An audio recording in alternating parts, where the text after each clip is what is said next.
For me, on a very personal level, Cambridge has always been this home for me, especially on a very emotional level. At times when I wasn't even sure what that was. I grew up with quite a bit of uncertainty and instability with my family and what our living situation was. But regardless of what we were going through, because my godmother lived here, we had this home to come back to, and we would come back here very often. And I think that this element of the visible celebration of diversity and welcoming and the localism here in Cambridge makes this a very homey place.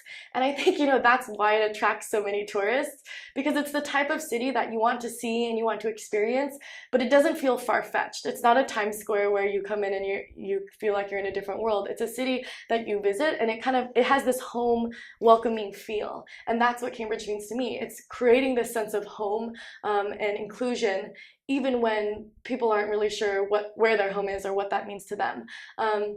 To me, Cambridge was the only place that I knew of where I could walk into the door of my godmother's house and there were pictures of me from early childhood there and growing up. And so it's really been a place that has marked my growth as a person and as a leader and as a young woman.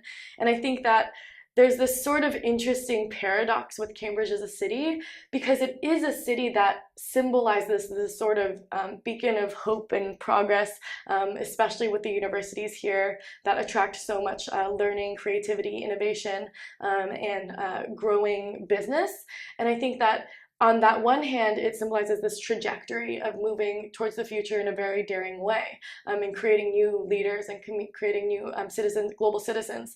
But on the same side, it's a city that really values and should prioritize even more than they are now, this idea that this is still a very homey place that values owner-operated businesses and residents who've been here all their lives, and prioritizes this being a place that people come to, and they know the restaurants that have been here forever, and they know the stores that have been here forever, and they know the corner store that's struggling to stay open, but it still is this like a symbolic place in the neighborhood. And I think that that sense of localism is something that we need to continue to protect, especially as technology is advancing at an exponential rate, especially as students from all over the world are coming in, and this is becoming a more worldly city than it is already now, and continuing to ensure that this concept of home is protected for all residents and all visitors as well.